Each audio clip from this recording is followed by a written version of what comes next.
হাসিনাকে গণহত্যার আসামি হয়ে কাঠগড়ায় দাঁড়াতে হবে বললেন ফরিদা আক্তার। এদিকে বাজারে যথেষ্ট সয়াবিন তেল আছে বললেন প্রধান উপদেষ্টার প্রেস সচিব। জানাবো আসাদ পালানোর আগে কি পদত্যাগ করেছেন, এবং সর্বশেষ জানাবো আসাদের বাসভবনে লুটপাট ভাঙচুর। এতক্ষণ শুনছিলেন সংবাদ শিরোনাম, এবারে বিস্তারিত। তবে তার আগে অনুরোধ থাকবে আমাদের চ্যানেলটি সাবস্ক্রাইব করে বেল আইকনটি ক্লিক করুন। হাসিনাকে গণহত্যার আসামি হয়ে কাঠগড়ায় দাঁড়াতে হবে বললেন ফরিদা আক্তার। মৎস্য ও প্রাণী সম্পদ উপদেষ্টা ফরিদা আক্তার বলেছেন, শেখ হাসিনা যদি আদৌ বাংলাদেশে আসেন, যদি ধৃষ্টতার চিন্তা করে দেশে ফিরে আসেন, তাহলে তাকে ফিরতে হবে গণহত্যার আসামি হয়ে। গণহত্যার বিচারের জন্য তাকে আগে আদালতের কাঠগড়ায় দাঁড়াতে হবে। ফরিদা আক্তার বলেন, শেখ হাসিনার মতো একজন ফ্যাসিস্টকে দেশ থেকে বিতাড়িত করতে কোনো রাজনৈতিক দল কোনো আন্দোলনে পারেনি, পেরেছে ছাত্র জনতা। সেই আন্দোলনে ছাত্রের পাশাপাশি যারা আহত নিহত হয়েছেন, তাদের কেউ রিক্সা চালাতো, কেউ গ্যারেজে কাজ করত, কেউ বেকার ছিল না, তাদের জীবন ছিল। দেশের কারণে অন্যায় সহ্য করতে না পেরে তারা কিন্তু রাস্তায় নেমেছিল। তিনি বলেন, আমরা যারা সুস্থ আছি, যারা রাস্তায় ছিলাম, অনেকেই ভালো আছি। হাসনা সার্জিসরা সুস্থ আছে, আল্লাহর শুকরিয়া। কিন্তু আমাদের দায়িত্ব, দায়বদ্ধতা এখন অনেক বেশি। আমাদের দায়িত্ব শুধু কয়েকটা মন্ত্রণালয় পরিচালনা করা না, দেশের প্রতি, মানুষের প্রতি এখন যে কোনো নির্বাচিত সরকারের চেয়েও বেশি। সরকার তার এজেন্ডা এবং জুরিডিকশনের মধ্যেই অনেক কাজ করে থাকেন, কিন্তু আমরা রক্তের ওপর, আহাজারির ওপর এই অন্তর্বর্তীকালীন সরকারের দায়িত্ব নিয়েছি। সঙ্গত কারণে আমাদের দায়িত্ব অনেক বেশি। আমরা যদি জুলাই বিপ্লবে জড়িতদের জন্য কিছু করতে না পারি, তাহলে আমাদের যে শাস্তি দেবেন মাথা পেতে নেব। তিনি বলেন, আমি যখন পিলখানা দিয়ে ঢুকছিলাম তখন গা শিউরে উঠছিল। ওই ঘটনার পর আমার এদিকে আর কখনো আসা হয়নি। এখনো সেই সময় টেলিভিশনের প্রচারিত ভিডিও ফুটেজ, ছবি দেখলে গা শিউরে ওঠে। কাঁধের ওপর সৈনিকরা যখন লাশ বহন করছিল এবং কাঁদছিল, সৈনিকদের আমরা কখনো ওভাবে কাঁদতে দেখিনি। এই সরকার পিলখানা হত্যাকাণ্ডের বিচার করবে উল্লেখ করে ফরিদা আক্তার বলেন, এখন যারা বিজিবিতে রয়েছেন তাদের দায়িত্ব অনেক বেশি। তাদের উদ্দেশ্য বলছি, আপনারা অবশ্যই বিজিবির পিলখানা হত্যাকাণ্ডের বিচার চাইবেন। পিলখানা হত্যার বিচার আমরা চাইব, এই বিচার হতেই হবে। এই সরকার পিলখানা হত্যার বিচার অবশ্যই করবে। তিনি বিজিবিকে অনুরোধ করে বলেন, আমার মন্ত্রণালয় মৎস্য প্রাণী সম্পদ, ইলিশ নিয়ে আমার অনেক বিপদে থাকি। ভারত আমাদের ইলিশ ছাড়া খাবে না, অথচ তাদের গঙ্গায় ইলিশ হয়, সেই গঙ্গার ইলিশ আবার স্বাদ নাই। পদ্মার ইলিশ তাদের লাগবে। কাজে এখান থেকে চোরাচালানের মাধ্যমে আমাদের ইলিশ ভারতে যায়। বিজিবি অনেকটা বন্ধ করেছে, সামনেও যেন ইলিশ চোরাচালান না হয় সেজন্য নজরদারি বাড়ানোর অনুরোধ জানান তিনি। এদিকে বাজারে যথেষ্ট সয়াবিন তেল আছে বললেন প্রধান উপদেষ্টার প্রেস সচিব। বাজারে যথেষ্ট সয়াবিন তেল আছে বলে জানিয়েছেন অন্তর্বর্তী সরকারের প্রধান উপদেষ্টার প্রেস সচিব শফিকুল আলম। ফরেন সার্ভিস একাডেমিতে আয়োজিত সংবাদ সম্মেলনে এক প্রশ্নের জবাবে তিনি এই কথা বলেন। এ সময় প্রধান উপদেষ্টার উপপ্রেস সচিব আবুল কালাম আজাদ মজুমদার ও অপূর্ব জাহাঙ্গীর উপস্থিত ছিলেন। খোলা বাজারে সয়াবিন তেল না পাওয়ার কারণ জানতে চাইলে শফিকুল আলম বলেন, বিষয়টি নিয়ে বাণিজ্য মন্ত্রণালয় কাজ করছে, তারা পুরোপুরি জানাবে। কিন্তু আমরা মনে করছি না বাজারে সয়াবিন তেলের কোনো সংকট আছে। বাজারে যথেষ্ট সয়াবিন তেল আছে। তিনি আরো বলেন, সামনের রমজানে সরবরাহের সংকট যেন না হয় সেজন্য সরকার এলসি সহজ করেছে, আন্তর্জাতিক বাজার দর মনিটরিং করছে। আমাদের সর্বোচ্চ চেষ্টা আছে রোজার সময় মানুষের জন্য সয়াবিন ও পাম অয়েল সাশ্রয়ী মূল্যে পান। আসাদ পালানোর আগে কি পদত্যাগ করেছেন? বিদ্রোহীরা সিরিয়ার রাজধানী দামেস্কের নিয়ন্ত্রণ নেওয়ার সঙ্গে সঙ্গে পতন হয় আসাদ সরকারের। বিদ্রোহীরা যখন রাজনীতিতে ঢুকে পড়েন, তখনই একটি বিমানে করে দেশ ছাড়েন বাশার আল আসাদ। কিন্তু দেশ ছেড়ে পালানোর আগে প্রেসিডেন্ট আসাদ কি পদত্যাগ করেছেন?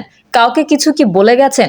রোববার কাতার ভিত্তিক সংবাদ মাধ্যম আল জাজিরার এক প্রতিবেদনে বলা হয়, আসাদ সরকারের মিত্র রাশিয়ার পররাষ্ট্র মন্ত্রণালয় থেকে একটি বিবৃতি জারি করা হয়েছে, যেখানে দাবি করা হয় বাশার আল আসাদ পদত্যাগ করেছেন, এরপর সিরিয়া ছেড়েছেন এবং শান্তিপূর্ণভাবে ক্ষমতা হস্তান্তরের নির্দেশ দিয়েছেন। মস্কো আরও বলেছে, তারা সিরিয়ার বিরোধী দলগুলোর সঙ্গে যোগাযোগ করছে এবং সিরীয় নাগরিকদের নিরাপত্তা নিশ্চিত করতে পদক্ষেপ নিচ্ছে। রুশ পররাষ্ট্র মন্ত্রণালয় আসাদকে উদ্ধৃত করে আরও বলেছে, আমরা সহিংসতার পথ পরিত্যাগ করার জন্য সমস্ত বিরোধী দলের প্রতি আহ্বান জানাচ্ছি এবং সমস্যাগুলোকে রাজনৈতিক উপায়ে সমাধান করার জন্য সংশ্লিষ্ট সব পক্ষের কাছে আবেদন করছি। এদিকে সিরিয়ায় নিয়ন্ত্রণ নেওয়ার বিদ্রোহীরা বিকেল 4টা থেকে ভোর 5টা পর্যন্ত রাজধানী দামেস্কে কারফিউ ঘোষণা করেছে। এর আগে অবিশ্বাস্য গতিতে একের পর এক শহর দখল করে নেয় বিদ্রোহীরা। জানা গেছে, সিরিয়ার সমস্ত সামরিক ঘাঁটি বিদ্রোহীদের নিয়ন্ত্রণে সর্বোচ্চ সতর্ক অবস্থায় রয়েছে। এর আগে আসাদ সরকারের পতনের পর প্রতিক্রিয়া জানিয়ে এক সংক্ষিপ্ত বিবৃতি প্রকাশ করেছে হোয়াইট হাউস।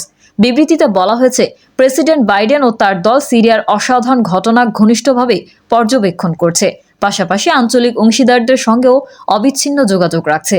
অন্যদিকে প্রেসিডেন্ট পালিয়ে যাওয়ার পর সিরিয়ার প্রধানমন্ত্রী মোহাম্মদ আল জালালি বলেছেন, জনগণের দ্বারা নির্বাচিত যে কোনো নেতৃত্বকে সহযোগিতা করতে প্রস্তুত। তিনি বলেন, তার বাড়ি ছেড়ে যাওয়ার পরিকল্পনা নেই, সরকারি প্রতিষ্ঠানগুলো সচল রাখতে কাজ করবেন। আর বিদ্রোহী দলের প্রধান জানিয়েছেন, আনুষ্ঠানিকভাবে ক্ষমতা হস্তান্তর না হওয়া পর্যন্ত সরকারি প্রতিষ্ঠানগুলো প্রধানমন্ত্রীর অধীনে থাকবে। আসাদের বাসভবনে লুটপাট ভাঙচুর। সিরিয়ার প্রেসিডেন্ট বাশার আল আসাদের 2 দশকের বেশি সময় ধরে ক্ষমতায় থাকার অবসান ঘটেছে। বিদ্রোহীদের তড়িৎ গতির আক্রমণের পর রবিবার সকালে রাজধানীর দামেস্কে দখল করে আসাদের স্বৈরশাসনের পতন ঘটে। আসাদের পতনের পরপরই দেশজুড়ে লাখ লাখ সিরীয় নাগরিক উল্লাসে মেতে ওঠেন। বেশ কিছু সিরীয় দামেস্কের কেন্দ্রে আসাদের বিলাসবহুল বাসভবনে ঢুকে লুটপাট চালান।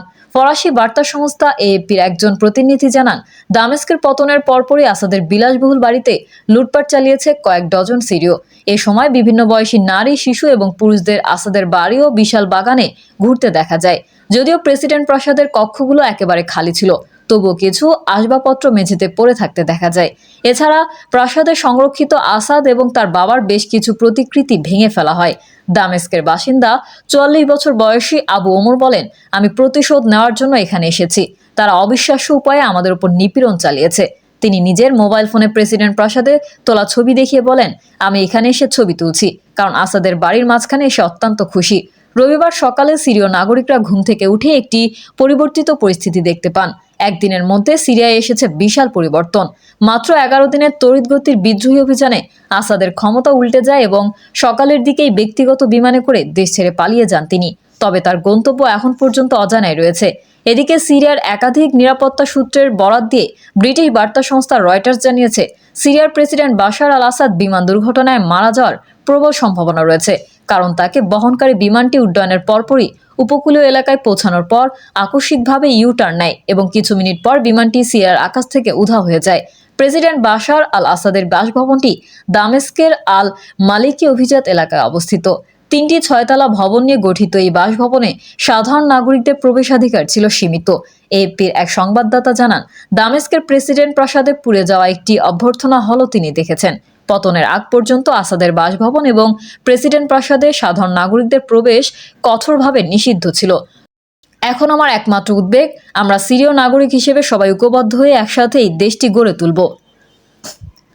প্রিয় দর্শক, এই ছিল এখনকার সর্বশেষ সংবাদ। আপডেট হওয়া সংবাদ পেতে চ্যানেলটি সাবস্ক্রাইব করে বেল আইকনটি ক্লিক করুন। কমেন্টে আপনার মতামত জানিয়ে আমাদের সাথেই থাকুন। ধন্যবাদ সবাইকে। আল্লাহ হাফেজ।